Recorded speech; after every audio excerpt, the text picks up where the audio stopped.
All right, guys, this is ridiculous. For whatever reason, I guess, I don't know, you can't make videos that are too long on YouTube. This doesn't make sense, but they removed the video because it was too long. So I'm going to do another one. I'm going to just do a two-part video, okay? So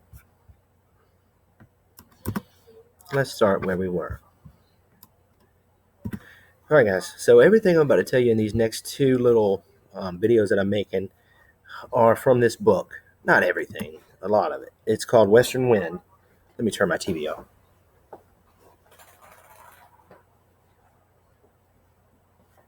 Watching the news.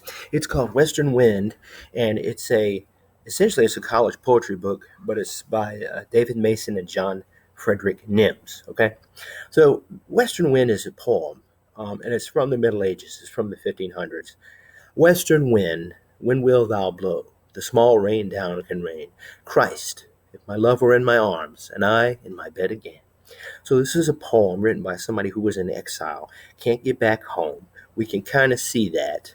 Um, but what they've done here is they've written a paraphrase of it. Okay, and essentially, a paraphrase is just taking it and putting it into your own words. Now, usually a paraphrase is about as long as the thing that's written. This is way longer, but it's because people like to read into poetry. So here's the paraphrase they've written of this. Characteristic of the coming of spring in Europe is the fact that prevailing winds are from the west. With them comes a marked increase of rainfall, though the spring rains tend to be gentle.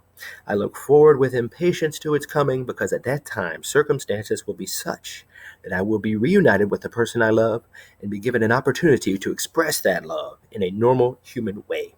Okay, I might have said something a little bit more simple than that. I might have just paraphrased it by saying, "Western wind, will you, and rain, will you? When will you blow again, so that I can, um, or when will I feel you again, so that it can be like when I'm in bed and my wife is in my arms." Okay, that was a little stupid, but whatever. It would have been shorter than that. Okay. All right, so specificity is an element of poetry that is integral to poetry itself. Carl Jung is known for saying the individual is the only reality, and E. E. Cummings says kind of the same thing, but he puts it more casually. There's nothing, something as a one. Okay, so a lot of times in poetry and literature in general, you don't get a story of a guy that lives in the Midwest. You get a story of a guy who lives in Hobart, Oklahoma, right? Something like this. It's specific, and he's a diesel mechanic and blah blah blah, right? It doesn't just say like, oh, he works on cars. Specificity is a very important part of poetry in regard to the image and the way people think as well. Think about it. Primitive humans in uh, many primitive languages, they don't even have a word for tree in general, but they have a lot of different words for the different types of trees, like oak, pine, maple, elm, you know, baobab tree or whatever it is. And you can see this preference for the particular in the way they formulate their thoughts, right? A lot of these societies might not even have personal pronouns for I. They're more collectivist. So, if you ask an Aborigine, like you ask me to point behind me, I'm gonna do like this, right? That way. But an Aborigine will do this. He'll just do like that, like it's back there. They have no concept of self. They don't have as big of an ego as we do. A lot of primitive peoples that are highly integral. But either way, I need to get through this quickly so that I don't run out of time again. Ezra Pound wrote several poems. Ezra Pound said, it's better to produce voluminous works, or I'm sorry, it's better to give one single image in your life than voluminous works of abstraction. So he wrote poems that were very minimalist, like In a Station of the Metro. The apparitions of these faces in the crowd, petals on a wet black bough. And Alba, this is a good one. As cool as the pale, wet leaves of Lily of the Valley, she lay beside me in the dawn. So all you get is one single image, and then your job is to fill it all back in. Think about William Carlos Williams, The Red Wheelbarrow. So much depends upon a red wheelbarrow glazed with rainwater beside the white chickens. That's a form of the withheld image. They only give you a little bit because it's all you need. Your mind naturally will fill in the rest. All right, so let's talk about synesthesia. Synesthesia is both a element of poetry and literature in general, and a neurological condition. Actually, it comes from a Greek word that means blended feeling, but it's when you interpret one sense impression in terms of another. Okay, so based on how we think in our primitive state, when we're little babies, for instance, sense impressions tend to overlap. So if you look at the world of a newborn, it's a confusion of senses. So this is Mason and Nims citing from a book by Daphne and Charles Maurer called The World of the Newborn. It says, his world smells to him much as our world smells to us, but he does not perceive odors as coming through his nose alone. He hears odors and sees odors and feels them too. His world is a melee of pungent aromas and pungent sounds and bitter smelling sounds and sweet smelling sights and sour smelling pressures against the skin. If we could visit the newborn's world, we would think ourselves inside a hallucinogenic perfumery. Now, I told you it was also a neurological condition. There are certain people that are called synesthetes, and they have a certain, I don't want to call it, I use the word miswiring, but their brains are wired in such a way that the sense impressions get mixed together. So Isaac Newton, one of the most famous, Isaac Newton was just an all-around very interesting person. It's said that he would get up in the morning and get out of bed, and as soon as he swung over to sit up, he would just be immobilized by the sudden rush of thoughts that would rush to his head, and he would just sit there for hours just thinking, and he just had such an interesting and complex mind. He was dissatisfied with the current state of mathematics at the time, and he invented a new form called calculus, right? He just invented it out of whole cloth. He was a very interesting guy, but Isaac Newton, he was a synesthete. His brain was wired differently, and he associated musical notes with colors. He saw colors in his mind's eye when he heard notes. He saw red when he heard C, he saw orange when he heard D, and so on. And there have been several cases of people who perceived taste as color, who even saw geometric shapes when they felt pain, or, weirdest of all, those who would contort their bodies into certain poses that conformed in their minds somehow to the sounds they heard.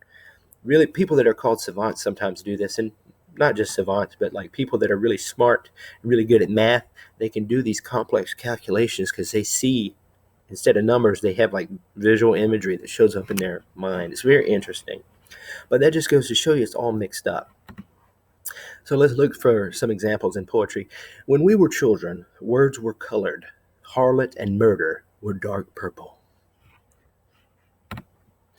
Nothing disturbed it, not the owl that came out rowing at noon, soundless as fur. I'm looking for the synesthesia there. Fur is not naturally soundless, right? It is, but you think about fur being soft. So when you touch fur, it's so soft it doesn't make a sound, right? So that's a good synesthesia image there. I met a blind girl who thought the sky tasted like cold metal when it rained. All right, personification, don't really need to touch on it too much because it's one of our vocabulary words, which next week I'm going to add to, by the way. I'm going to introduce some new vocabulary words from the poetry that we're learning. So personification is the perception of inanimate objects as people. Early societies had a tendency toward this. It's been called animism or psychism, and it was the idea of totems or talismans, like things that were holy, things that became part of people's souls, but they were based on projection, like I need this holy rock, this talisman, because it's a part of me, and so everything had a spirit to it back in the day. But even today we do it. We project our moods onto the landscapes and onto the weather. It's just a dreary day out, and it's even more dreary if you're feeling bad already. Today is a nice day, actually. Here's a poem by Lazelle Mueller that is pretty much an example of personification throughout the whole thing. Everything takes on a human quality. It's interesting. All through the night, the knot in the shoelace waits for its liberation, and the match on the table packs its head with anticipation of light.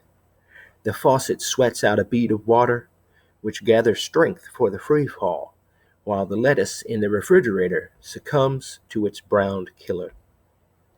So the whole first part of that poem is just ripe with like kinetic imagery, kinetic energy imagery that is the personification. These things represented as little people almost is interesting. All right, mythology also plays a big part in poetry. Uh, One part of mythology that we're going to talk about is called etiology. Um, Mythology is a natural product of a symbolizing mind. I believe mythology to be innate to people and to people's psyches. I believe mythology to evolve along with people's minds. I don't think it's stories people made up. I think mythology, in a way, has a life of its own. But a secondary and ancillary function of mythology is called etiology, and that's where people um, they use myths to explain how the world was created. So if you came out and you saw it was raining one day and you said, "Oh, it must be God crying," or something like that, and that people do it all the time. But that's called etiology. We'll talk about it later. We'll read a few poems. Now, before we get to these, I might as well go ahead and stop here. I don't want the video to be too long, so look for part two coming up very shortly. And I'm going to go ahead and stop right now, and we'll pick it up here in a moment.